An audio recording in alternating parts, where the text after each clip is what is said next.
What is going on, baseball fans, and welcome back to the channel. This is Orioles Today, and as always, I am Sean Ferguson. Thank you guys so much for tuning in to today's episode, and if you are a fan of today's episode, please give that like button a high five, and if you are a fan of this content, please subscribe. Get yourself daily notifications for all of these daily video drops covering all things the Baltimore Orioles.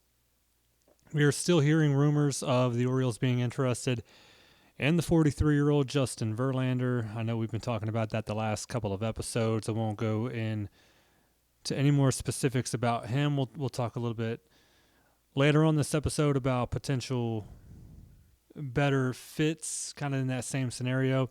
But that is still lingering right now. The Orioles still appearing to be interested in Verlander. But again, like I've said the last couple of episodes, is that something that they are interested in but are still waiting for a few other moves to see how they play out? It's not like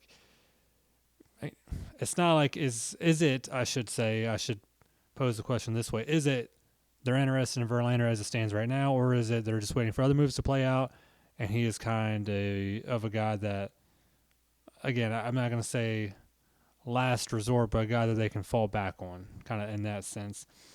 And one guy that I want to start it off talking about this episode is a guy we have talked about before much earlier on in the beginning of this channel, and that is Joe Ryan from the Minnesota Twins. And he was one of a few guys on that Twins roster that really felt like you would see them traded this offseason, with Byron Buxton being another one. And we've talked about Buxton on this channel quite a bit as well because he would be such a great fit in center field for the Orioles.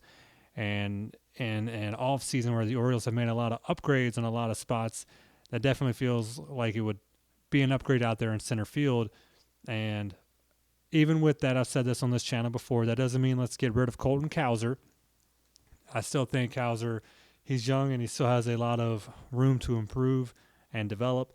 And just kind of where it sits right now with the way that the Orioles are trying to compete now here in 2026, and with what the rest of the division is doing, and the Dodgers still are who they are, adding that upgrade in center field would be great to also to have a Colton Cowser there as a great depth piece too, because you just never know when it comes to injuries and whatnot. And he would still be a very valuable bat and a very valuable asset there on the roster out there in the outfield. But focusing right now a little bit more on Joe Ryan, I bring him up in this conversation is because the Orioles still being rumored to be interested in possibly trading for another starting pitcher. That's kind of been an ongoing theme here in this offseason. Will they trade for a starting pitcher? We've talked a ton about Freddie Peralta and Mackenzie Gore. Those two guys are definitely fan favorites of players that will be, of course, absolutely fantastic if the Orioles were able to acquire. And yes, I would love either one of those guys, but as time goes on, it just feels a little bit more unlikely that is going to happen. And you could say the same about the guy I'm talking about right now, Joe Ryan. The only reason I bring him up is, yes, the Twins seemed like they were still selling everybody, and those guys, Buxton and Ryan, seemed like they were going to be out the door as well. But then Minnesota came out and said, you know what, we're going to keep them. We're going to build around these guys. We're not going to trade them for prospects, and that has been the case. And you heard that in the winter meetings that, you know what, we're holding on to these guys. And that is still true. Those guys being Buxton and Ryan, they are still there in Minnesota. But a little more is coming out about, and it's nothing crazy, but when it comes to Joe Ryan's arbitration, he filed, I believe it was $500,000 more than the Twins were looking to pay him when it came to arbitration. And there's a little rumors coming out because of the Twins kind of starting off the offseason saying, yes, they're listening to offers because they're kind of selling off pieces. And now, never mind, we changed our mind. And then now you get in this spot where you're disagreeing on money. How is that relationship there with Ryan in Minnesota? And it could be a spot where he really would like to be out of there. And I think that just kind of opens up the trade talks just a little bit more. And, over what we've talked about, again, the amount of times we've talked about the potential of the Orioles making a trade, it just makes sense if right now pitching is the main focus after addressing many other needs on this roster. And yes, they have addressed the pitching need a little bit here with Boz and Eflin coming in. getting that front end guy, Joe Ryan would make such a difference there. And the San Francisco Giants are another team that are also currently rumored to be in on Ryan if the Twins do make a deal.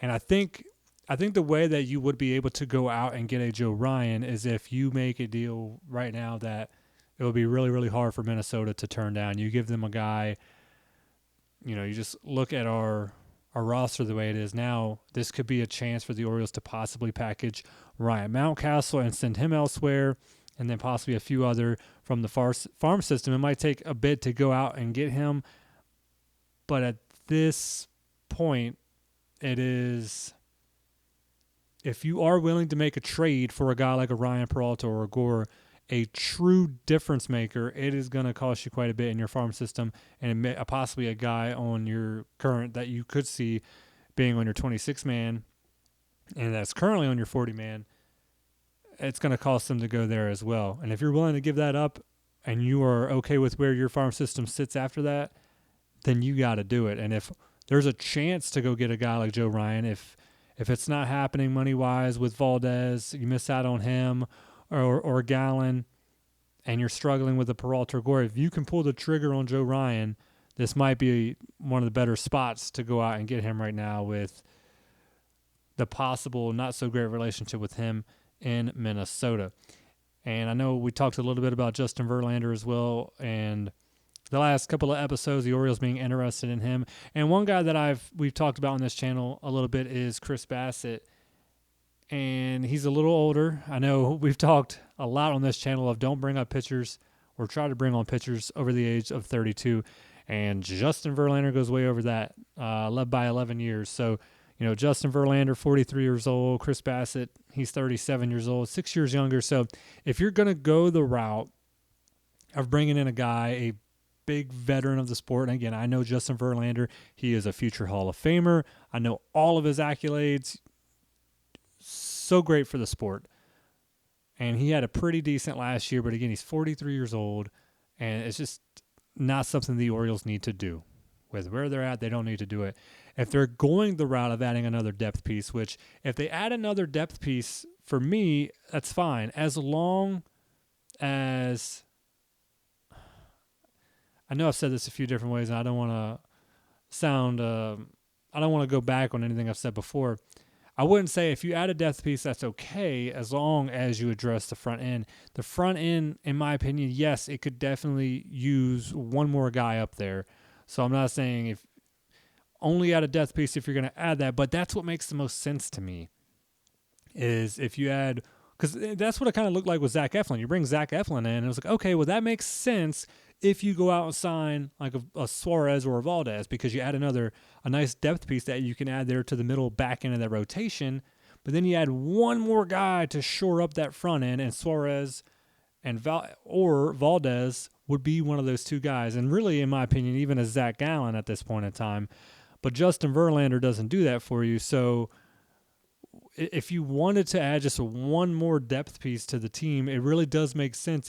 Because in my opinion, yeah, Eflin's a nice depth piece there too. If you added one more, okay, it only makes sense if you really go out there like at this point in time and really shore up that front end, because it's like you got Rogers and you got Bradish, and you're just hoping with those two guys that the injuries stay away in 2026. But then you start adding a lot of these guys at 3 and 4s and 5s and so on and so forth, and you're just hoping that, yes, they stay healthy.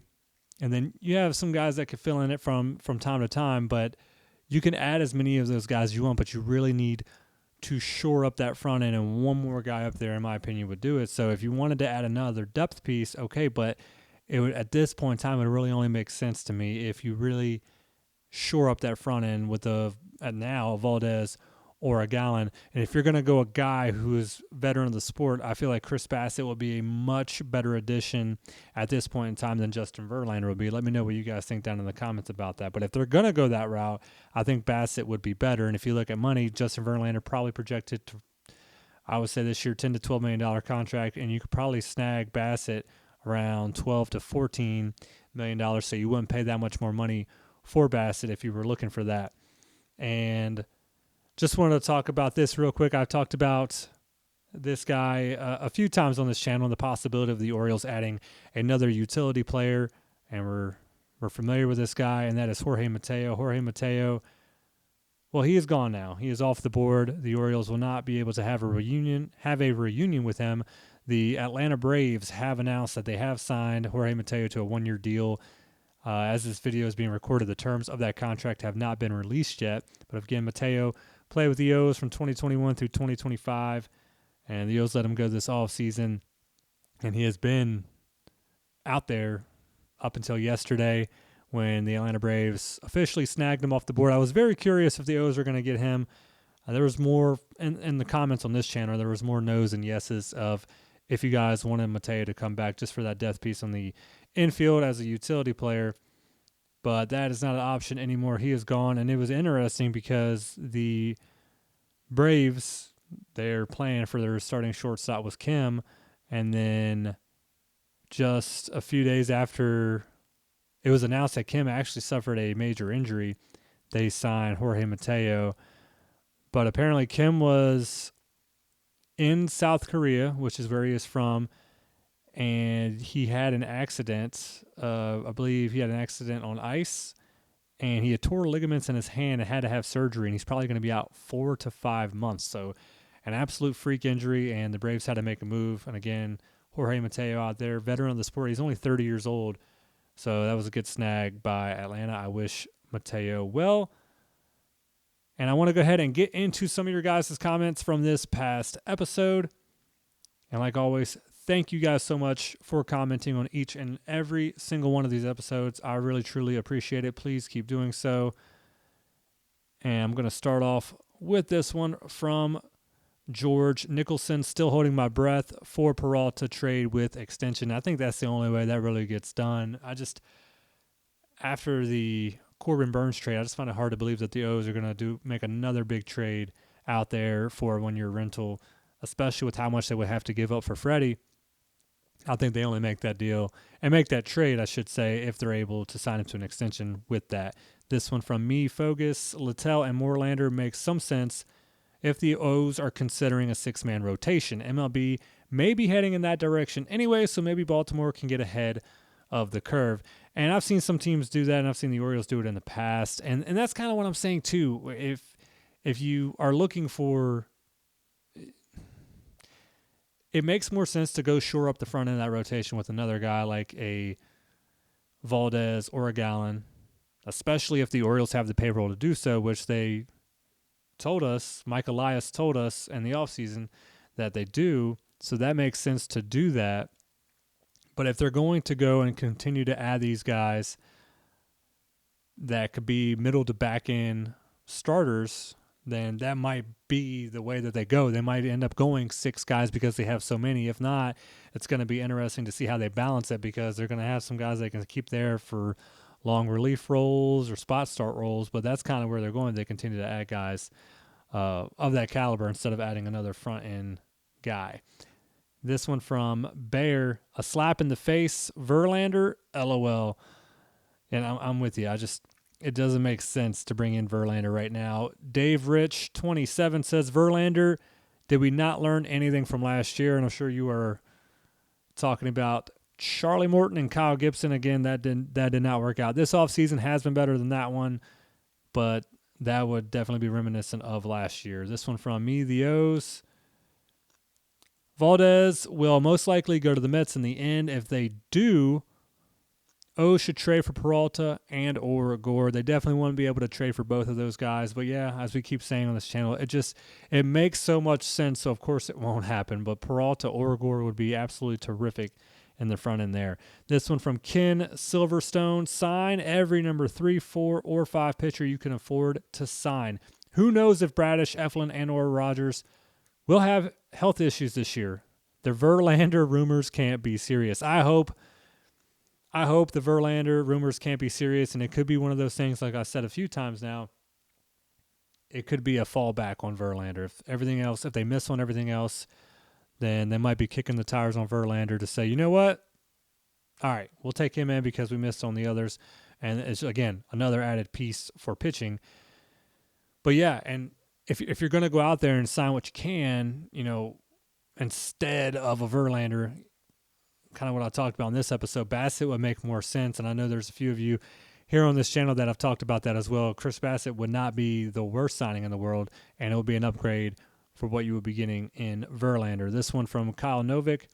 What's your opinion on Cade Povich going to the bullpen and Tyler Wells maybe trying out a closer role? So, yeah, I could see Povich going to the bullpen right now for what the Orioles are looking like. It doesn't look like he has a spot right now in the current 5-man pitching rotation with the likes of Bradish and Rogers, and then Eflin, Boz, and Kramer. And I just don't see Cade Povich being in there. So he could be a spot start guy, a long relief guy, but right now he doesn't have a spot, in my opinion, on the 5-man. So that's a possibility. And I think Tyler Wells is going to be a spot start guy for sure. He's not going to be in a closing role because the O's did sign Ryan Helsley, which they signed because of the Felix Bautista injury. So Helsley's going to have that spot, so you won't see Wells in a spot like that. This one from Mike Griever. Elias can't sign the elite pitching. He needs to go. And that has been something where you just have not seen a lot of in his reign. And yes, bringing on Corbin Burns was amazing, but not re-signing him to a big deal hurt. And he's made a few moves here or there, but the key word you said in there and that comment was elite, and you have not seen a lot of that. Burns was probably the main one that he signed, and it's just been very lackluster other than that. So it's very frustrating because it feels like we're just one really good pitcher away from really making a difference in that rotation. And we are going to go last one here. This is from Ron Crouch. Hear me out. I think we can win now with our current rotation if they stay healthy. Say we sign JV for a 1-year deal, and he will be a 4-ish ERA guy, but will bring with him immeasurable knowledge that our young guys can benefit from. That's great.